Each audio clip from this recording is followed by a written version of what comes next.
Uh, All right. Good morning, everyone. Hope you survived the monsoon season that we had like for the last, I don't know how many months. It felt like years of rain. Um, Glad to see everyone this morning. Today we're going to talk about um, a little bit of the Malcolm Gladwell principle of becoming an expert or genius level with his 10,000 hour rule, which I know that that's been debunked, but we're going to go with it anyway because it makes for good television. Um, so the premise that Malcolm Gladwell put forth, and he's a great author and podcast host if you don't know him. Um, the notion that he put forth is to become an expert in a field at a high level. It's 10,000 hours worth of work, study, implementation, trying, failing, things like that. And 10,000 hours is a lot of time. But you think about, okay, I want, my surgeon to be an expert, right? So we want the surgeon to have at least 10,000 hours worth of work under their belt.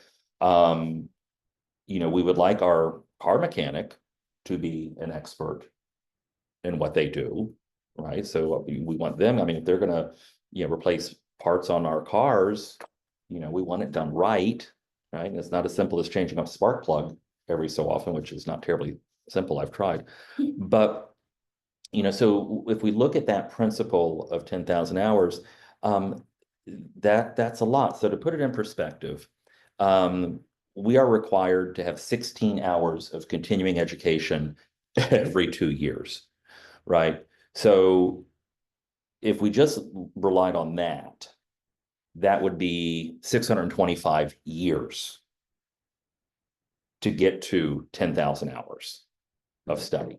So we got to go beyond the bare minimum, right? We all know agents in this market that are doing the bare minimum, right?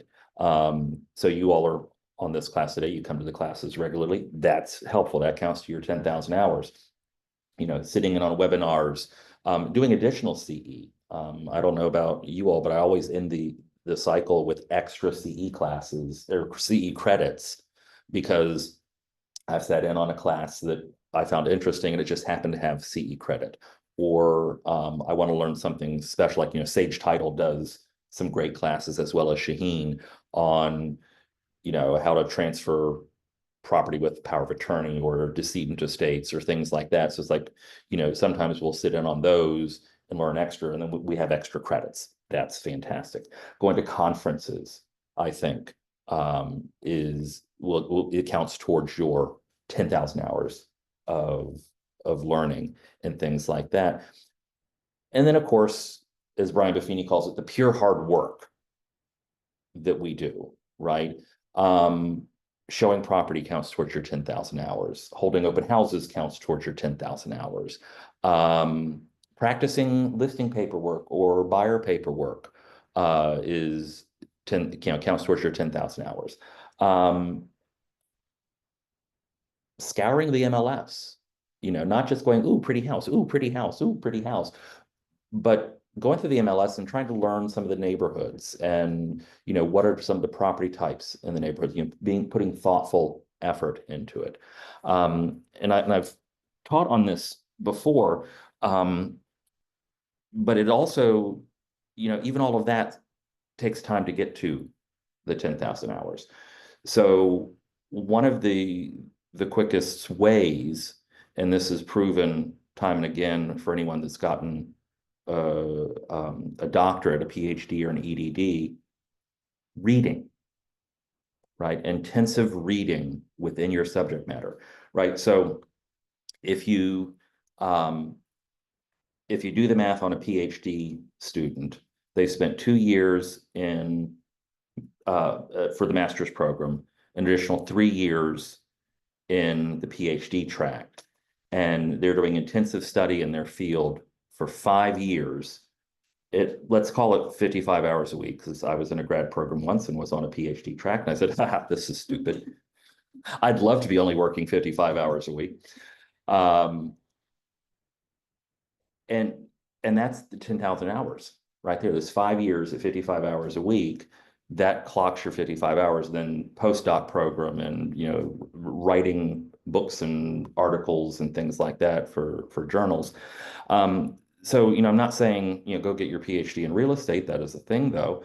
But for more practical purposes, what are we studying within our field, within our industry? What kind of intensive learning are we doing?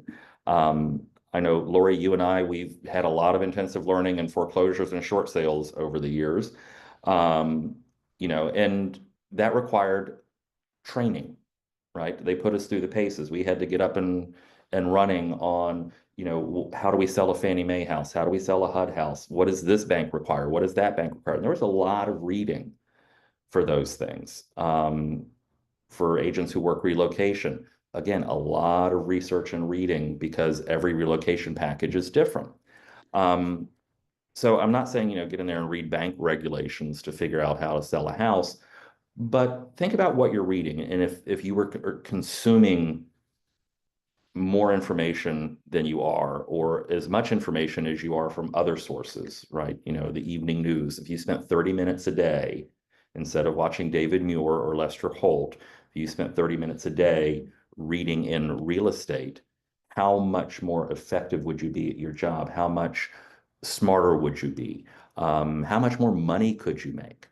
So, what are some of the areas where we could be reading, right? Well, there are books out there, right? Pretty much every real estate edger ever has written a book. Some of them are actually good. Long and Foster and the Success Path, they have the monthly book club kind of thing. That's a great place to start because then you can talk about the things you're reading. Some of the books that are out there, Gary Keller with The Millionaire Real Estate Agent, also his The One Thing. Brian Buffini has The Immigrant Edge.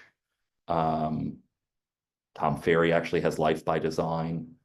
There are Tony Robbins books on real estate and finance. There are Guy Kiyosaki has some books out there. Rich Dad Poor Dad is good. David Baldacci. No, he's a thriller writer. It's The Automatic Millionaire. Somebody Google that for me, The Automatic Millionaire. It's David somebody, I think.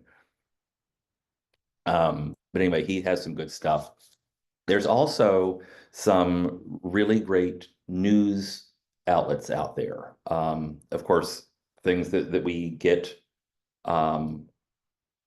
as part of our membership with Hurrah and NAR, Realtor magazine.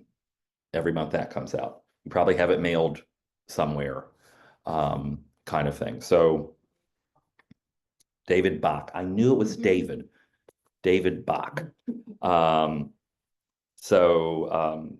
And his wife, David Bach's wife, was a realtor for a while in New York City. And guess who she was coached by? Brian Buffini's company. So, if it's good enough for David Bach's wife, this financial guru, good enough for the rest of us. Realtor Magazine is a great place. And that's kind of light reading. There's some technical stuff in there, but that's good stuff. If you have any designations, ABR sends out a newsletter every month. CRS sends out a magazine every month. Those are great places. The Real Estate Business Institute, they put out a magazine every month.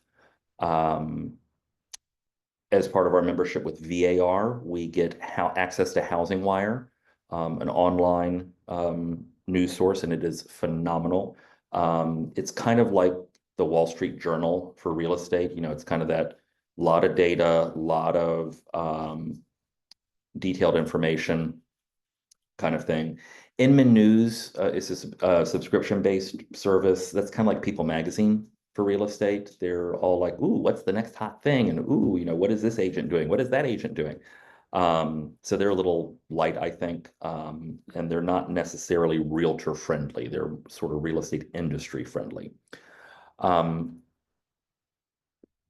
also, one of the things that I think is is critical. And I like the whole notion of be curious, the Ted Lasso concept. Be curious, not judgmental.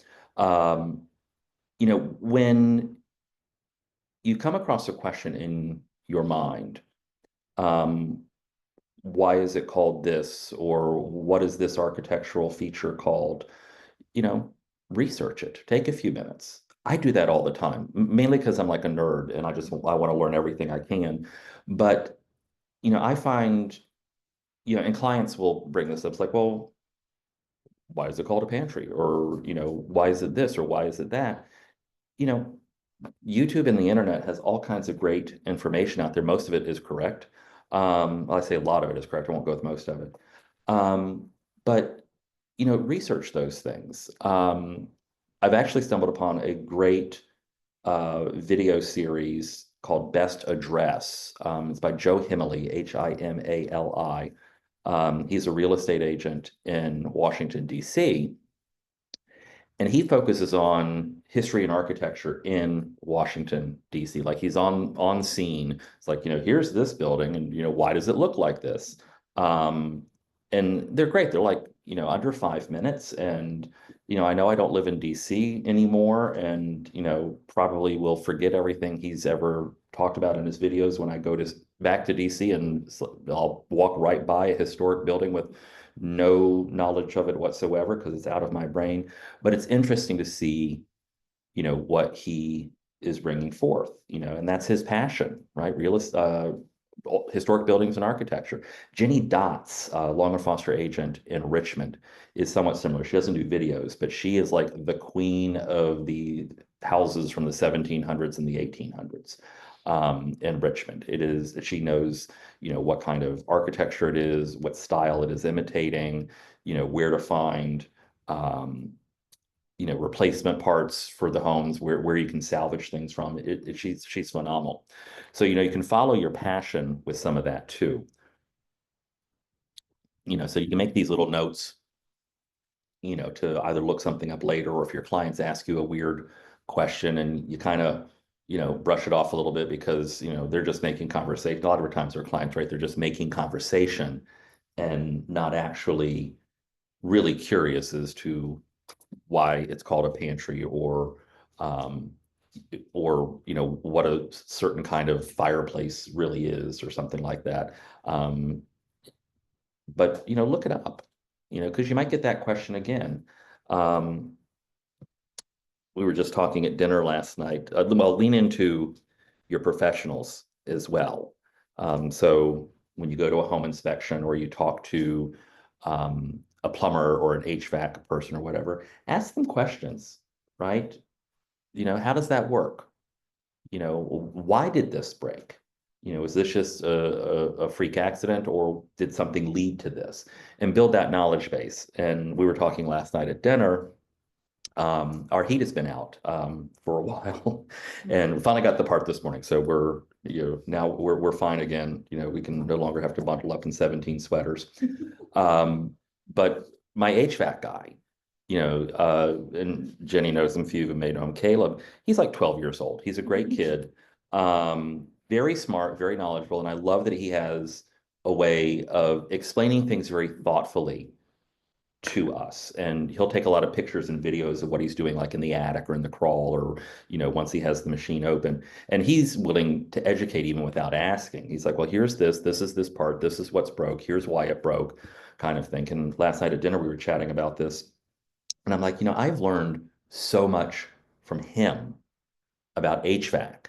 And I knew a little bit already, but it's like I've learned a lot more because, of the calls that I've sent him on and the issues we've had in our own house and things like that over the years, to say, okay, I can, run a little bit of a diagnostic myself and say, okay, we tried this, we tried that, we did this, nothing's working.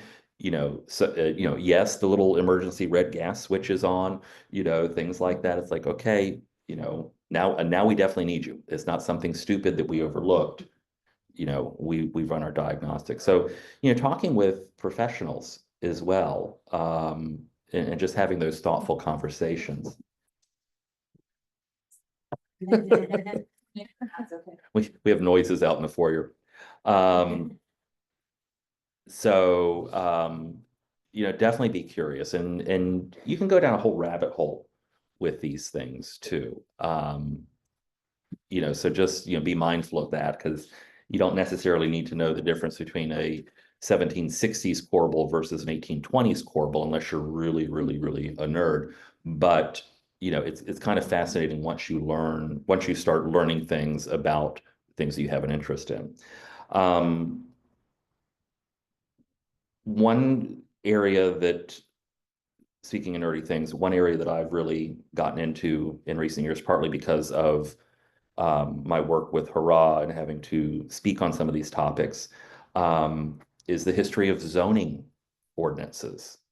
Now, you want to talk about scintillating cocktail party conversation, let me tell you. But there's some great books out there about zoning and how we're to the point we are now. And it really informs why builders are having trouble with rezoning property and getting permissions and things like that. So there's a lot of great books out there, some recently, that really talk about, not only neighborhood preservation, but some of the unsavory aspects of how certain zoning laws have come into play, some race-driven kind of things, and whatnot. So, that's definitely an area of expertise. And, this is not all to say, like, I'm not going to go out there showing houses like I am this afternoon, and someone says, well, could I subdivide this lot? I could say, it's up to the city.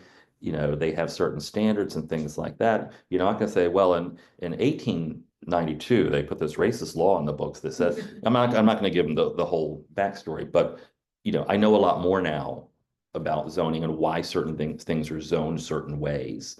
And that informs the whole conversation. So in the vein of 10,000 hours, and by no means am I a zoning expert, because God, 10,000 hours worth of reading about zoning would be mind numbing. But just knowing more and knowing more.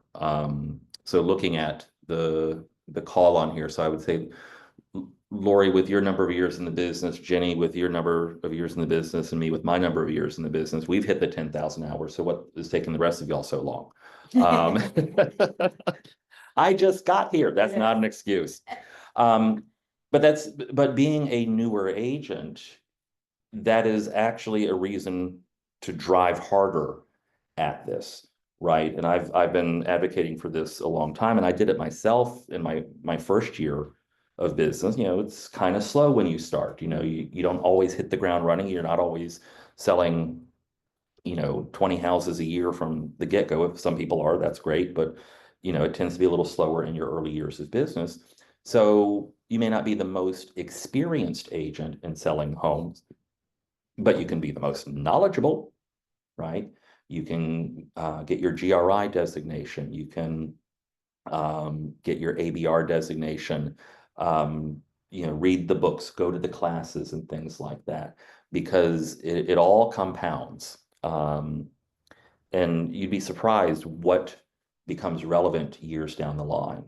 One of my favorite stories from a few years ago, speaking of arcane, irrelevant information that comes back to you, we still were in the office on Shore Drive, and I was the only licensed agent in the building. It was Kat at the front desk and me in my office, and I'm just there working. Kat comes over to my office. She said, there's someone here asking about riparian rights. Now, raise your hand if you could talk intelligently on riparian rights at all. Raise your hand if Lori's waving. Raise your hand if you even remember having ever learned anything about riparian rights, because we all did in principles class. Yeah, I do remember. Okay. Like, yes, yeah, I remember it. I don't know what it is, but I remember it. So I took a moment. I'm like, okay, dusting off that part of my brain. Let's see what this guy wants to know. So I go and I sit down with him, and I said, so I understand you have questions about riparian rights. I said, not really an expert on this. I know a little bit, but tell me what you're interested in. And, if all else fails, I can maybe get, our real estate attorney to answer the question for us. I said, but we'll work it out. Well, he had questions about, his lot backed up to like this canal, and he didn't know if he owned any of the canal or, could build a dock or whatever. I said, well, that's a question for the city. That's easy enough to answer. And then I said, what's the goal? What are you getting after? You need to build a dock? Do you want to replace your bulkhead? He's like, no, I want to sell my house. Like, now we're talking. Now we're in business. I am an expert in this. And, so I said, okay, well, I don't know that riparian rights really, affects you here, because that's more of a water usage kind of thing. And, you don't own that more than likely. And, so we did a little more research on what he owned and what he didn't own. Turns out it's a public waterway. So he was fine with, he was in the clear and he was fine with that. But we talked a little bit more, and less than 90 days later, $675,000 sale under my belt, because it was just one of those things. Like, I remember something about riparian rights. Let me start percolating on it until, fake it till you make it kind of thing, right? Let me just, percolate on this and see what we can do. And we got to the matter that he wanted to sell the family property. Easy peasy. So the moral of the story there is not necessarily know what riparian rights are, but show up for duty in the office. Because we had a duty agent that day that did not show, and she's still with us, and she doesn't know that that was supposed to be her lead and her duty shift in the office. So, but win one for me, and that happens from time to time, right? You're the only agent in the building. I know, Jenny, it's happened to you. So if you have duty, show up for duty. Also, maybe know a little something about riparian rights, kind of thing. So I'm curious, with the Peanut Gallery here, what are some weird topics that have come up for you, or interesting questions that you've gotten that maybe we can learn a little bit more about or find resources for? Because we all get strange questions in real estate.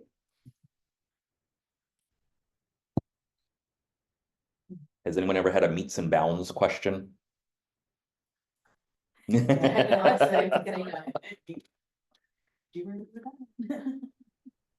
Jeremy, I had one that it was just recently too, where the house used to be on septic, and the city sewer line was about a block away.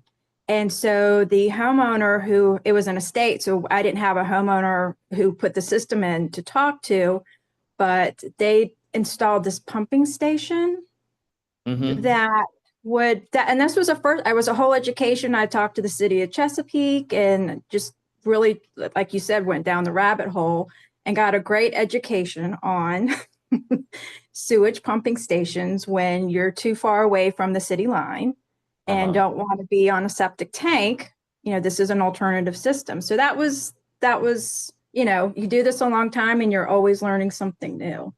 And I bet you the people that you talk to at the city were actually excited to share this knowledge with someone, because there's all that's what I love about municipal government. It was he was thrilled, and he was even more thrilled that I was asking questions after he gave me his spiel of information. He was wonderful, and I said, if I have buyer's agents who are questioning this, right, may I refer them to you so they can get it from you directly if they don't feel like I'm the expert. Little old me, may I give them your name and number so they can speak to you directly? And he was like an engineer. I mean, it wasn't just like the city. I mean, he was like the higher up, and he was like, yes, of course, please do. But no, he was thrilled. Yeah. He'd probably been waiting 30 years for someone from the public to ask him that question, and that's what I love about government, especially at the local level, is they're a bunch of nerds. They live for the spreadsheets, or they live for the zoning documents, or they live for, whatever systems, stormwater pumping systems, or, I used to be on a Parks and Rec commission, or a committee with the city ages ago, and they love talking about, why we do certain things with the public space and the parks and things like that. And, you know, that they tried something like that years ago and it didn't work. So they gave up on that and things. And you could just see their eyes sparkle, they get excited kind of thing. So yeah, and save that guy's information because that question may come up again and, you know, you'll say, hey, I got the perfect person for us to talk to. What are some other weird questions that we may have encountered? Well, as you know, I'm going through an oil tank Yes. situation for a buyer, and we don't come across that so much anymore, as much as we used to. Right. Because a lot of them have been abated, and so I had a little crash course in that. Yeah. And there's a grant program out there that will help abate underground oil tanks that have been abandoned. So that's been an education or a re-education, I should say, because I haven't been able to deal with that. Yep. And talking to Marty Martin at Bay Environmental, you know, he gets excited about talking about oil tanks. I'm like, thank God for you, Marty. You know, what are some other interesting questions that have come up from our clients? I always like the ones related to condo associations, right? If you haven't done it, I encourage you to actually read a full set of condo docs. It is dreadfully boring, but nobody else is reading them. So you should probably read them so that you can be conversant in some of the things you find in condo associations, or how you can find the information quickly. Because if you get the condo docs and they have a question about, you know, a pet policy, and there's not like a summary rules and regulation sheet, now you got to go in there and find it. So, you know, read those things. And it's always fascinating when buyers are considering condos for the first time and you're trying to educate them on, you know, you own your unit and then an undivided interest in the common elements, right? So you own a piece of the parking lot. You have your assigned space, but you don't own that. You know, if there are 100 units, you own 1% of the parking lot, right? Not specified where, but you own 1% of the parking lot. You know, you own 1% of the pool. You own 1% of the dumpster area, you know, things like that. And then, you know, to tell them some of the rules and regulations that are typical is like they always have in there, you know, be mindful of your neighbors, no loud events after a certain hour. And then my favorite one is always, you cannot keep livestock in your condo. Seems like a no-brainer, but why would we have a livestock rule? Eggs. Well, eggs nowadays, but you know, think about like you know, an apartment style condo. It's kind of hard to keep chickens in there. But who remembers when George Clooney years ago had a pot-bellied pig? Exactly.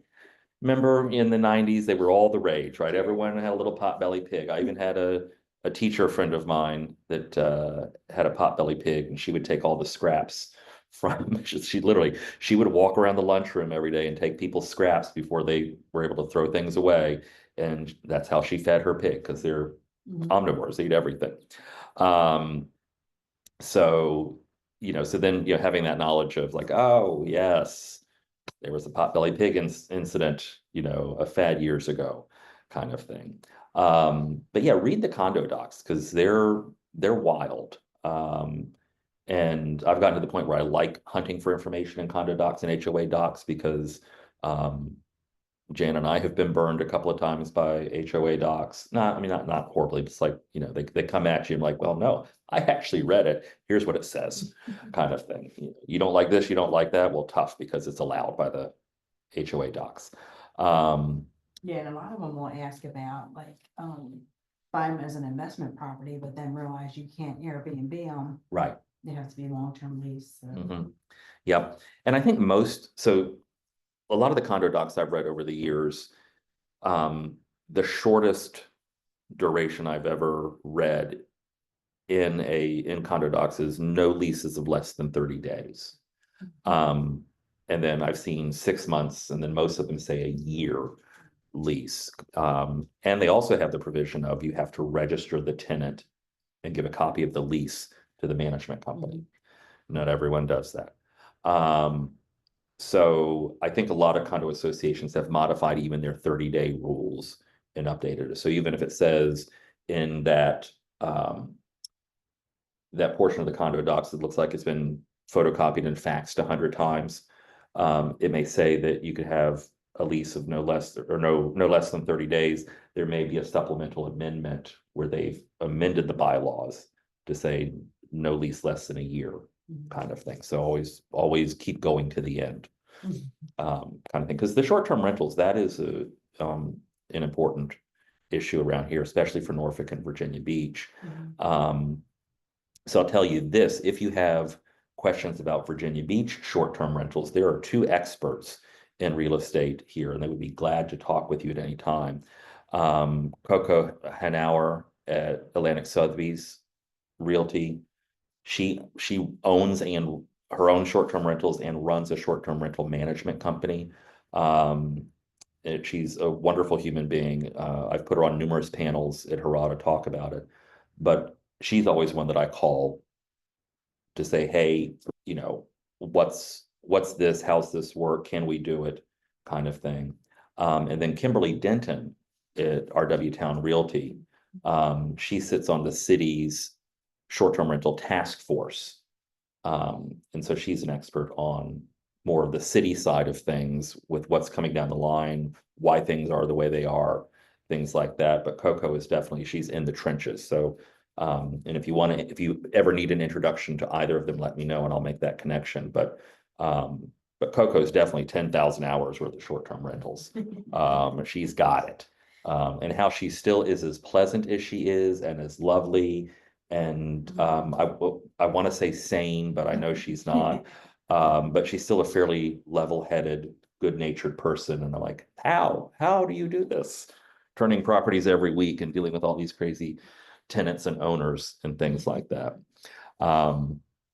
So, you know, there's information out there for us. And I bet you anything, we will have books written about the short-term rental fad or whatever it is, because Airbnb's been around a while, and you know, during the pandemic, everyone's tried to buy up short-term rentals, and you know, laws in cities are changing and things like that. I know there's articles on it out there, but I'm waiting for the books to start coming out because that'll be interesting reading, kind of thing.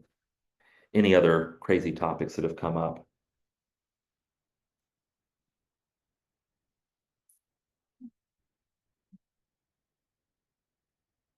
Well, here's a piece of advice. I told Terrence Day here in the office this the other day. So he's in the Navy and getting out in a few years and sort of transitioning into real estate.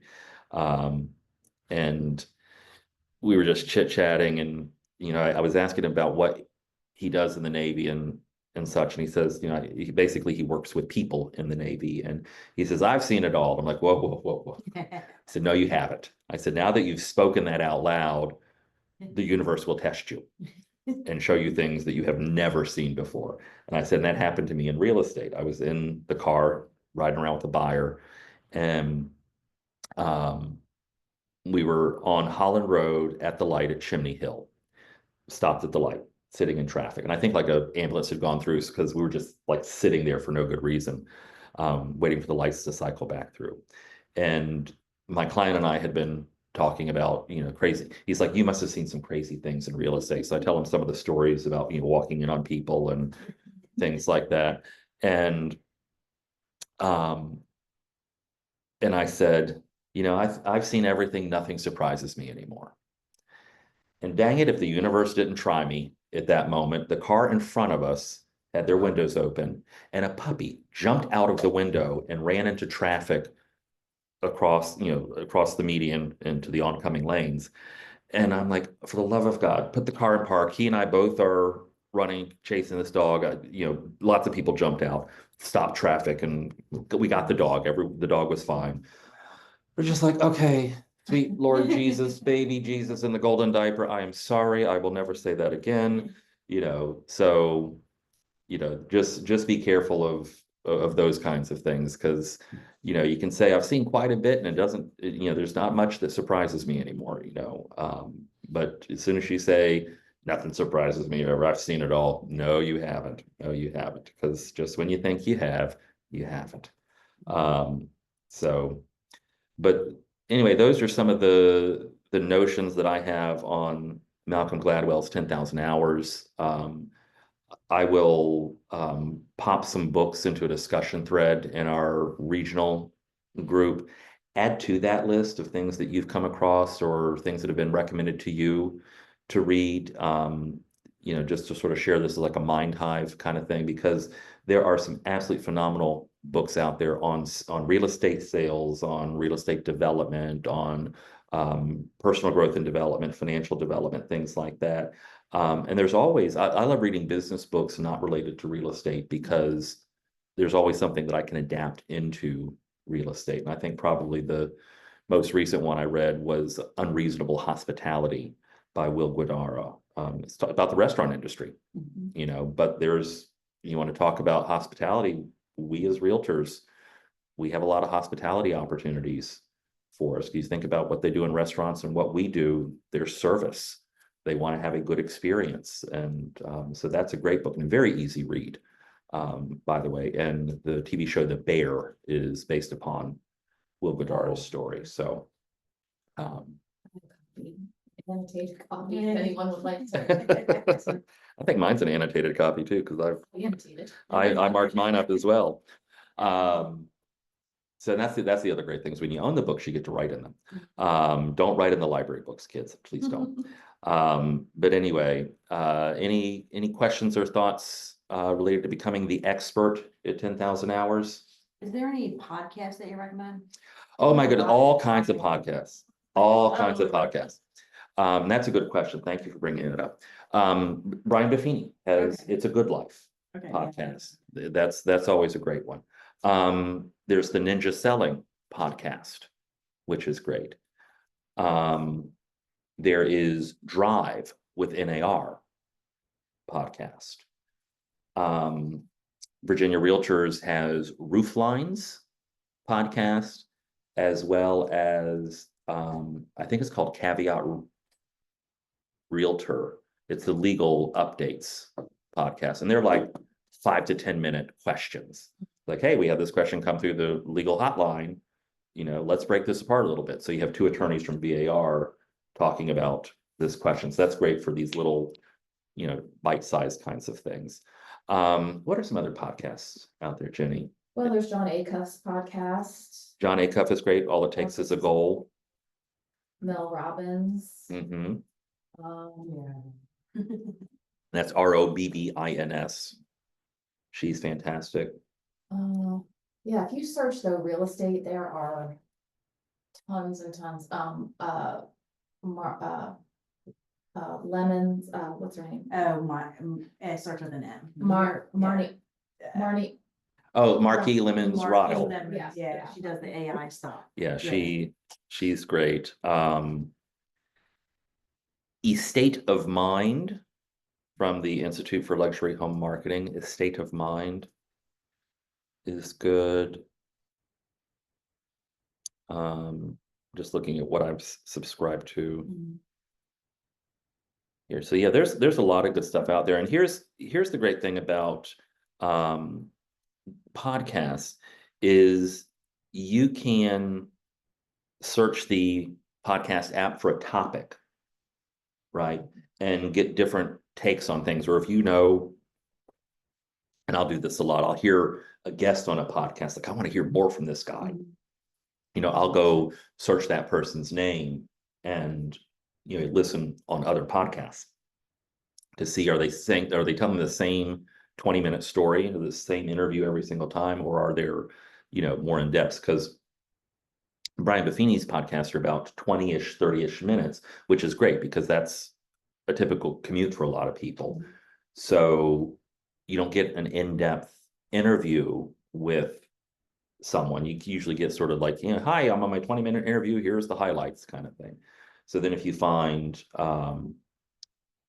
you know, that same guest on like the Lewis Howes podcast or something like that, and that's going to be an hour with that guest. You're going to get a lot more in depth, and that's fantastic if you can do that. There's also some custom audio on Audible. I just listened to one the other day. Let me look at my library. Phil Jones. He's the one that wrote Exactly What to Say, and then Exactly What to Say for Real Estate Agents. He has an Audible original that's actually one of his presentations that they recorded called How to Persuade and Get Paid. And that was fantastic. And he's a great speaker. I love listening to him. And he came to our Gold Team event a couple of years ago. But that's only on Audible kind of thing. And Mel Robbins has some only on Audible kinds of stuff. So yeah, great question on the podcast. I hadn't thought about that for all of this. And also with Audible as well as podcasts, you can listen at faster speeds. Like, ain't nobody got time for a 17-hour book, so we're gonna listen to this on 1.5 speed, kind of.